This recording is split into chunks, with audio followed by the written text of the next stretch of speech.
Well, yeah. Woo! How's everybody doing today? All right. Well, if you don't know me, I am Tiffany Townsend. I am the other lead pastor here at City Point Church, and I'm so excited that you are here today. We have been doing a series on the names of God, and I don't know about you guys. I hope you guys are enjoying it as much as like Jason and I are, just studying and God revealing things. But the truth is it's one God, but he has all these different names that represent who he is and his characteristics. So I love names and meanings of names, and I'm just gonna be honest with y'all. I am really proud of my name. I love the name Tiffany, and I love what it means. And my parents were actually gonna name me before they named me Tiffany. We're gonna name me Jennifer, which was my grandparents' first child they had, and she died suddenly at 3 months old. And so my mom wanted to honor her parents and name her daughter Tiffany. Well, Jennifer, sorry. I don't even know why I said that. But she was looking through a baby book, and she saw the name Tiffany, and she really liked it, and she saw what it meant, and she really wanted to prophesy that over me. And so it did take her some time to break the news to her mom because she didn't want her to be disappointed. But she said, I really want to name her Tiffany because it means the appearance of God. And when I was younger, I don't know if my mom bought me this or if, hold on a second, hold on. Sorry, I don't know why I'm choking. But when I was younger, I don't know if my mom bought me this or if my great-grandmother did, but I had this plaque on my wall, and it said, Tiffany, appearance of God. And so I grew up looking at that every single day. And when I became like an older teenager, I really took it very seriously. I was like, God, my name means the appearance of God. And I want people, when they look at me, I want them to see you. I want them to see your love. I want them to see your characteristics, your power, your presence, everything, God. Every day, make me like you. Make people see like you through me. So that became like my mission in life, all right? But the world has tried to taint the name Tiffany, okay? It is a tainted name in the world, all right? There's videos. This one man made a video where he was talking about the hotness and craziness of women, and the name Tiffany was in the danger zone. It was in a no-go zone. Men, you should not be around redheads or anyone named Tiffany. And I thought, what? Because we're crazy, right? That's what he said. Well, let me tell you something. My name almost like really messed me up other day, okay? So I had this agent out of state. I also do real estate, if you don't know. I had this agent out of state call me and say, hey, my clients are moving here. I'm selling their house. They're going to move to Knoxville. Would you help find them a home? And I'm like, absolutely. They gave me their number. I call them, and they don't answer. I leave a voicemail. And I use what Jason calls my realtor voice, you know.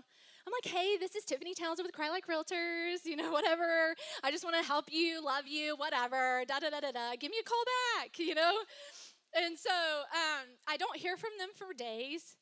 And so I don't hear it back. They don't call me back or whatever. And then I call them again. I leave another voicemail. Hey, this is Tiffany Townsend with Cry Like Realtors.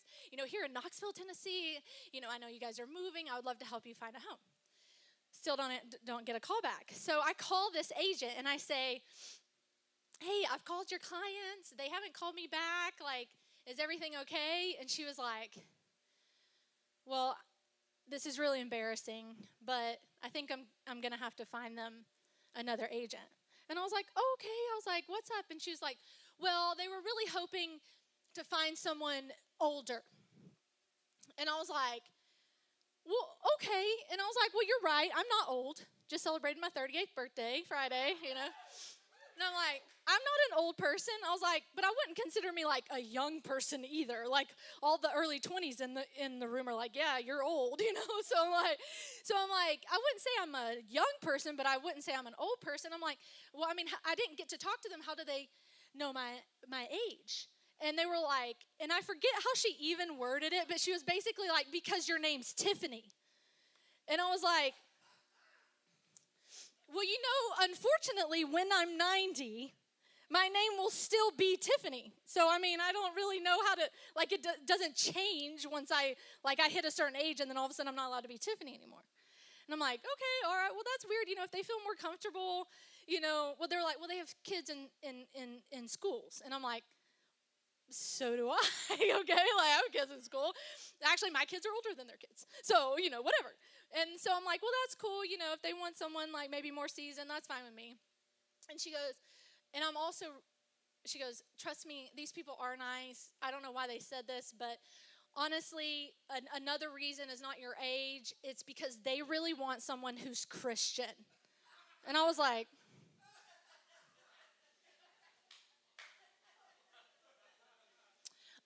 okay, well, I only left them a voicemail. How do they know I'm not Christian? And again, oh, well, because your name's Tiffany. And I was like, I was sorry, I don't know what to say to that. I was like, am I not allowed to be saved because my name's Tiffany?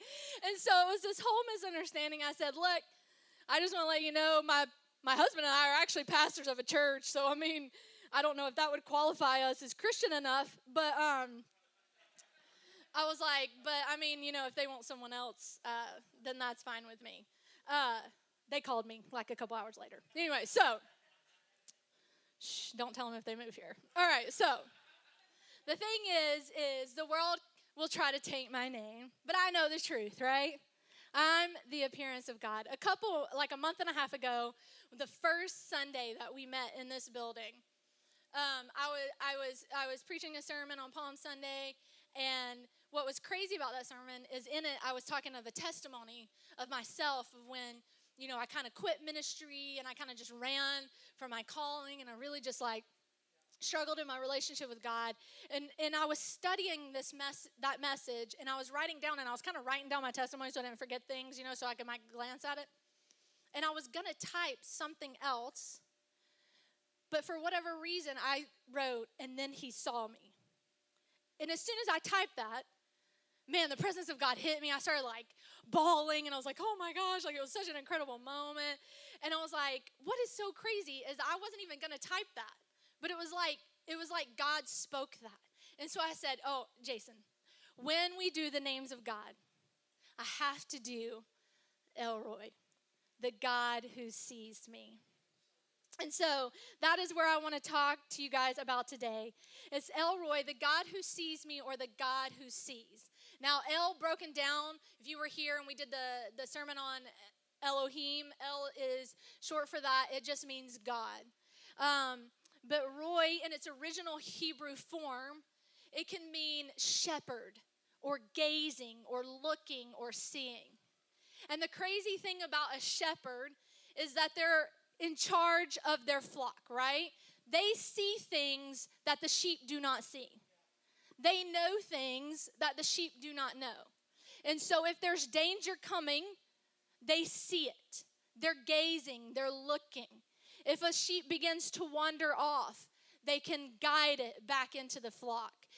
Leads them to provision. When the grass is going out and they know they need to move to the new provision, the shepherd leads to the new provision because he's constantly looking and seeing and gazing. And so it's so amazing. The revealing of this name, Elroy, came in Genesis chapter 16. And I wanted to do it. I was like, Jason's like, what name are you going to do next? And I was like, I have to do Elroy because you brought up Jehovah Jireh, which happened in Genesis as well with Abraham. And I'm like, Elroy happened. It just happened first, and I got to do it. So basically, here's what's happened. God has spoke to I'm just going to call him Abraham and Sarah, but this is before he changed their names, okay? So God had spoken to Abraham, and he had promised him a child, okay? Now, his wife at the time, beautiful as she may be, she was gorgeous. Go back and read. Even as an old woman, I think, how hot do you got to be that you got to lie to a king so they don't, kill you for your wife? She's pretty hot. You know what I'm saying? I'm just saying. Anyway, so that's a whole different story. Just read Genesis, all right? You know what I'm saying? But she wasn't able to conceive, right? And so, but God gave a promise. Hey, you're going to have descendants on descendants on descendants. You will have a child. Well, 10 years later, and they're still waiting for God to fulfill this purpose. And Sarah is still able to conceive. And this is where we're going to open up today in Genesis chapter 16. Sarah said to Abram, "You can see that the Eternal One has still not allowed me to have children. Why don't you sleep with my servant girl? Maybe I could use her as a surrogate and have a child through her." Now, this was not uncommon in their culture. Today, this would be weird, okay? And be like, "Hey, I got this servant, I'll just use her as a surrogate." Surrogates are not unusual, but in this manner, this was unusual. But in their culture, that was very normal. So Sarah could have a child through her servant girl. Now, I have to say this because this backfired on Sarah, and we're going to put this on the screen because I think this is very important. Just because something is legal or it appears to be successful does not mean it's God's will. It may be culture, it may be legal, it may be successful, but that does not mean that that's what God has for you and your life. And this backfired on Sarah. So she said, "Look, this is normal. God hasn't opened up my womb. I got a plan, man. I can do this. I'll give you her. I'll have your child through her. And then God's promise will be fulfilled." But then something bad happened. We're going to keep reading. Abram listened to Sarah and agreed to follow her plan. After they had lived 10 years in Canaan, Abram's wife Sarah took her servant girl Hagar, the Egyptian, and gave her to her husband Abram as a wife. So Abram slept with Hagar. It was not long before she conceived. But here's the problem. As soon as she knew she was pregnant with Abram's child, Hagar's attitude changed and she became haughty towards Sarah. If you don't know what haughty means, that means looking down upon, okay? Sarah would not tolerate her servant looking down on her, so she approached Abram again. "This is your fault." Some people think Sarah's crazy. They're like, "See, I knew women were crazy. This is not, you know what I'm saying?" She said, "This is all your fault. I allowed my servant girl to be intimate with you, and as soon as she saw she was pregnant with your child, she started behaving arrogantly and disrespectfully to me. I have done nothing to deserve this. Let the Eternal One judge who is wrong here, you or me." Now, I know you're all thinking Sarah's crazy. I get that, right? But I wonder if the reason why Hagar started to feel this attitude is if Abraham could have led her on in some type of way, made her feel special, made her feel like she then had wife status or whatnot. You know what I'm saying? So before you judge Sarah for being crazy because it was her idea, think there may have been more to play here. Maybe there was a misunderstanding obviously Hagar was having. And she began to be arrogant and mean and talk to her lady there rudely and down, like she had risen to a higher stature than her, which was important then. But then Abram says to Sarah, "Look, she's still your servant girl. In other words, she has no status here with me. Do whatever you want with her. She's under your control." So Sarah clamped down on Hagar severely, and Hagar ran away. See, Hagar was wrong in this situation. I know that she may have been dealt a bad hand by being forced to marry someone and have their child for another. That kind of sucks. Even though she may have wanted to, Abraham was the richest man of his time. So it may have been like pretty awesome. I don't know. But the thing is she was wrong because then she began to have this arrogance and conceit of a place that she wasn't at. And she began to treat Sarah terribly and to look down on her because of that. And so she didn't realize she was still a slave girl. And so Sarah clapped back, like seriously, and was like, "No, this is not happening. This is where you stand." And because of this, she runs away. But get this in verse 7. "This special messenger of the Eternal One found Hagar." Now, some translations say the angel of the Lord appeared to her. All right? And I will tell y'all, there are so many times in the Bible where it says the angel of the Lord appeared. And that right there is not just a regular angel. That is seriously God himself, pre-incarnated Jesus, revealing himself to the people. We'll read it in a minute where Hagar says, "I saw God himself." All right? God is spirit. The Holy Spirit is spirit. The only person that has been able to reveal himself as God is Jesus himself. So here comes Jesus, God himself. He found Hagar alone by a spring of water out in the desert. It was the spring of water along the road that went to Shur. I don't know why that's in there. Maybe it was important, but we'll have to look that up. Hagar, okay, he says to her, Hagar, Sarah's servant girl. So he puts her kind of in her place there. And he says, where have you come from? And where are you planning to go? And she replies, I am running away from my mistress Sarah. And the special messenger says, Hagar, go back to your mistress and change your attitude. Be respectful and listen to her instructions. You're pregnant and you need to go home. Trust me, I'm going to give you many children and many descendants, so many won't be able to count them. As a result of this encounter, Hagar decided to give the Eternal One who had spoken to her a special name because he had seen her in her misery. I'm going to call you the God of seeing, because in this place I have seen the one who watches over me. In Hagar's misery, whether she had brought this on herself or not, God met her there. He met her there. He loved her.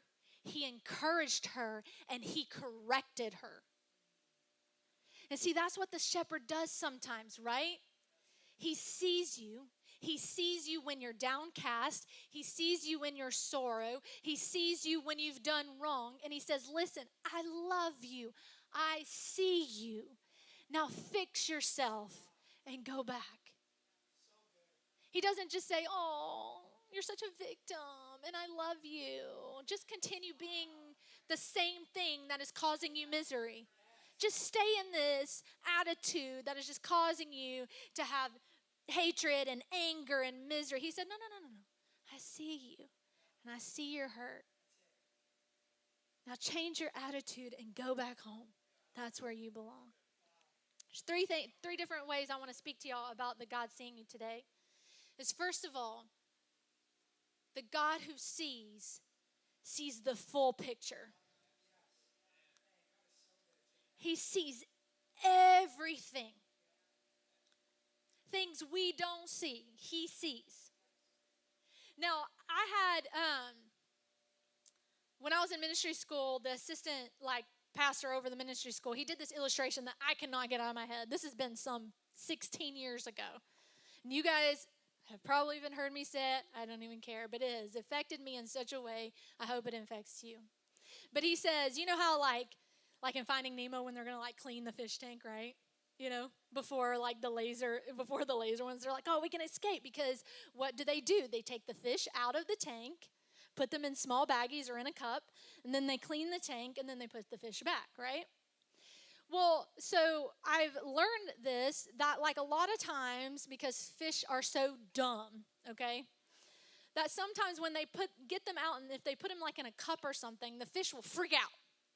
Because they don't understand while they're in this small space anymore. Even though the tank's a small space too, but they don't know that. So anyway, so they're in this cup, and it's so small, and fish have been known to actually kill themselves.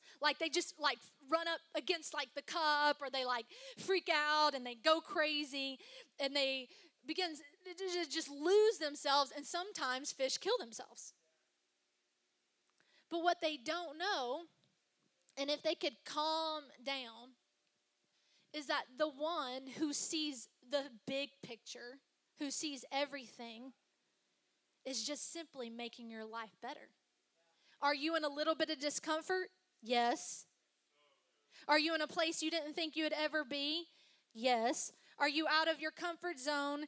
Yes. But God is cleaning up your life. He is making it so you can have life and life abundantly, because the shepherd sees all. He sees all. You know what's crazy is that a shepherd, if a sheep actually wanders, will actually break its leg and carry it back. Did y'all know that? So it won't wander again, and then it'll have to heal. And you think, oh, that sounds cruel. It's because that shepherd loves that sheep. And he knows that if he wanders, he's going to end up in a crevice somewhere, or he's going to be murdered by an animal or something. So if we can know that the God who sees me sees everything, then maybe, just maybe, when our world feels like it's crashing down, or we think, oh, the enemy's attacking me, but it's not really the enemy, if we'll just calm down, trust that the Master cares for us, and watch what he does in our lives. He sees everything. Sees everything. Number two, God sees us in our mistakes. Man, even in our stupidity, okay? Don't act like you ain't never been stupid before. I know you have. I've been there. Even in our stupidity, he sees us. He sees you. Most of us, when we start like sinning or doing things that we know we aren't supposed to do, we tend to take off and we begin like Hagar and we run away. And even as we're trying to run and run and run, he looks at us and he's like, where are you going? What are you doing? Stop. Change and go home. I see you. I see you.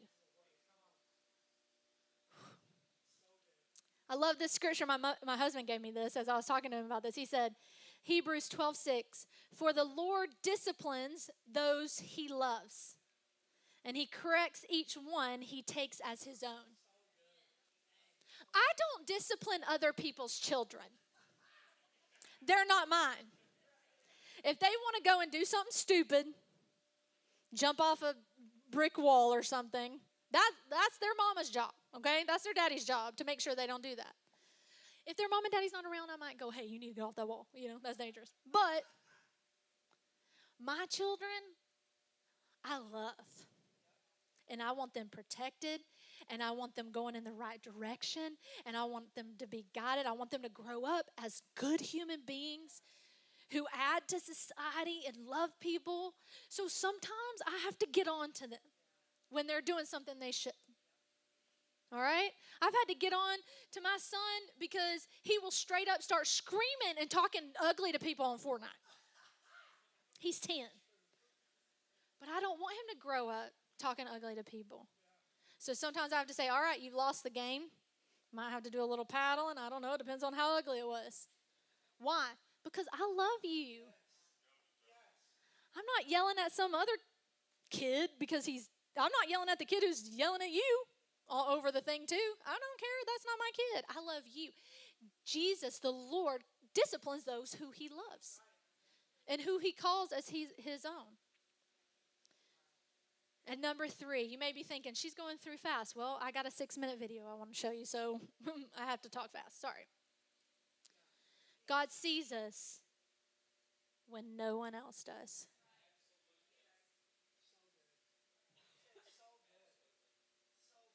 When no one else sees you, when everyone else has given up on you, God sees you. There's another encounter in the Bible with a woman where God saw her. And it was the woman at the well. And if y'all don't know, we talk about the woman at the well so much because City Point literally is like based on this story, okay? But Jesus has this encounter with this woman who is an outcast. Well, how do you know she's an outcast? Well, for one, she was coming to draw water in the middle of the hot day, the worst time to come. Why? Because she couldn't come with the women at the early of the day. Because she couldn't be seen with them, and she didn't want them to see her. There's this encounter with Jesus that I feel like the Bible leaves out a little bit of detail. Because he says to her, go get your husband. And she says, oh, I don't have a husband. And he says, I know. You've had 5. And the one you're living with now is your boyfriend, okay? He's not even your husband. And then there's this encounter where they speak But then she goes back to the city and she says, let me tell you about the man who told me everything I've ever done. And I go, well, he only just said that you didn't have 5 husbands. And so when I pray, I'm like, God, what did you say?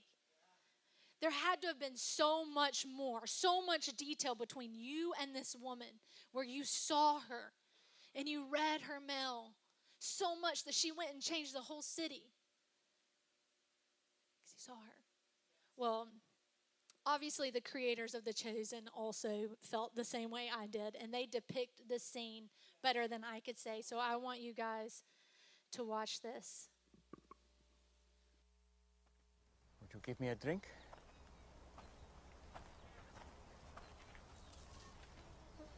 Did you hear me? That bad, huh? What? You, a Jew, ask for a drink from me, a Samaritan, and a woman. I'm sorry. I should have said please. You know, it's not safe for you to be alone out here. Nor you. Why haven't you come with others? Why so late in the day? Don't women come to the wells in the cool of the morning? Yeah, well, none of them will be seen with me, so I have to come out now, in the heat, as you have so kindly reminded me. Why won't they be seen with you? Long story. I'd still like a drink of water if you can spare it. Amazing what a parched throat will do. Aren't I unclean to you? Won't you be defiled by this vessel? Maybe some of my people say that about your women, but I don't. Yeah? And what do you say? I say if you knew who I am, you'd be asking me for a drink. Really? And I would give you living water. Would. Except that you have nothing to draw water with, and this is a deep well. Besides, what do you need from me if you have your own supply of living water? Long story. But Jewish water is better than Samaritan water. That's not what I said. Are you a better man than our ancestor Jacob, who dug this well? Your water is better than his? I know Jacob. And everyone who drinks this water will thirst again. But whoever drinks the water that I give him will never be thirsty again. Wouldn't that be nice? The water I give will become in a person a spring of water, welling up to eternal life. Really? Yes, really. Prove it. First, go and call your husband and come back. I will show you both. I don't have a husband. You are right. You've had 5 husbands. And the man you're living with now is not your husband. Oh, I see. You're a prophet. You're here to preach at me. No. Usually the one good thing about coming here alone is I can escape being condemned. I'm not here to condemn you. I've made mistakes. Too many. But it's men like you who have made it impossible for me to do anything about it. How? Our ancestors worshipped on this mountain. But you Jews insist Jerusalem is the only place for true worship. They say that because the temple is there. Exactly where we're not allowed. I'm here to break those barriers. And the time is coming when neither on this mountain nor in Jerusalem will you worship the Father. So, where am I supposed to go when I need God?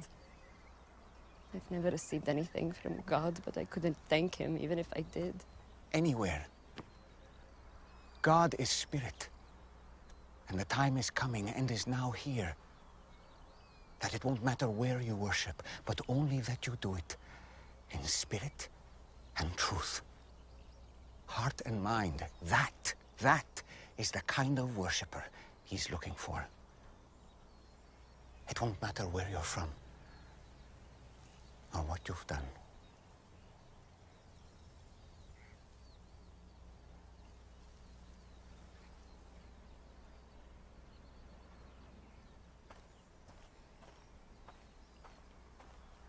Do you believe what I'm telling you?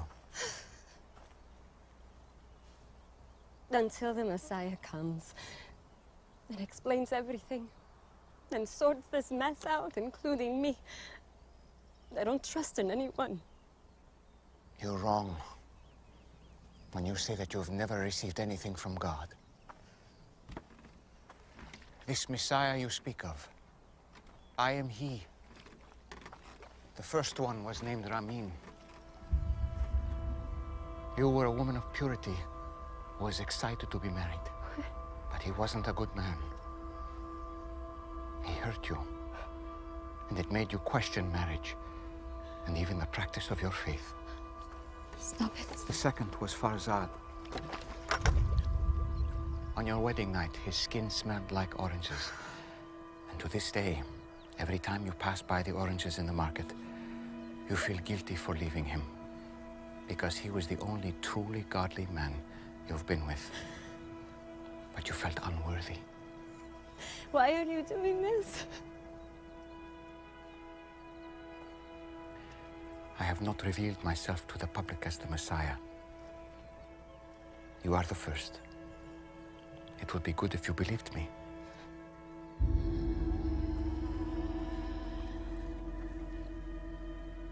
You picked the wrong person. I came to Samaria just to meet you. Do you think it's an accident that I'm here in the middle of the day? I am rejected by others. I know. But not by the Messiah.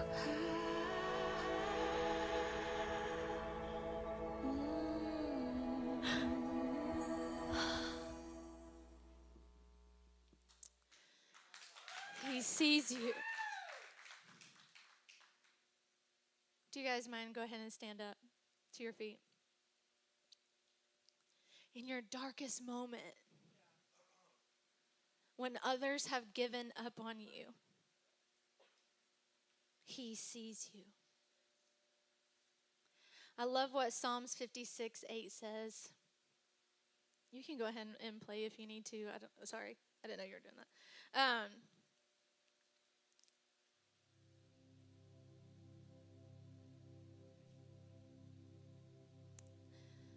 Psalms 56:8 says, "You have taken note of my journey through life. And you have caught each of my tears in your bottle."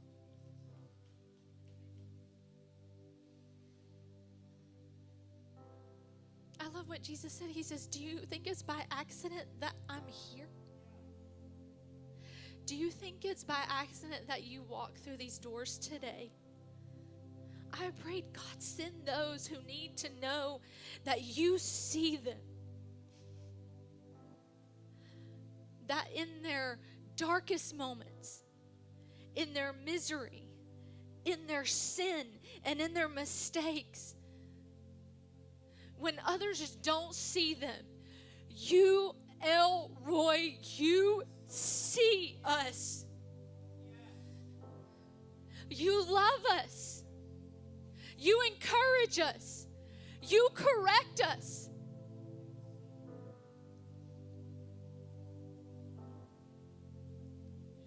Today, I really believe with all my heart that in this moment, God is revealing himself to some of you in a new and in a great way.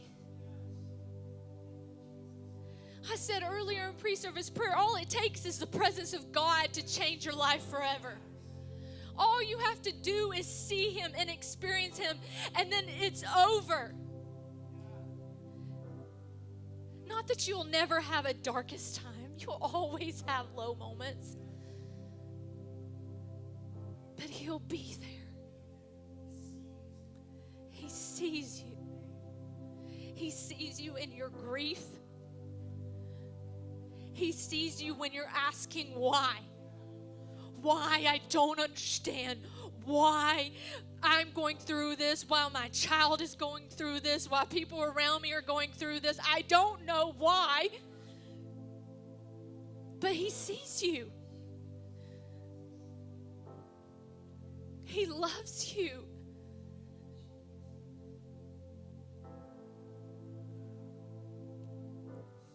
Will you guys just close your eyes with me for a minute?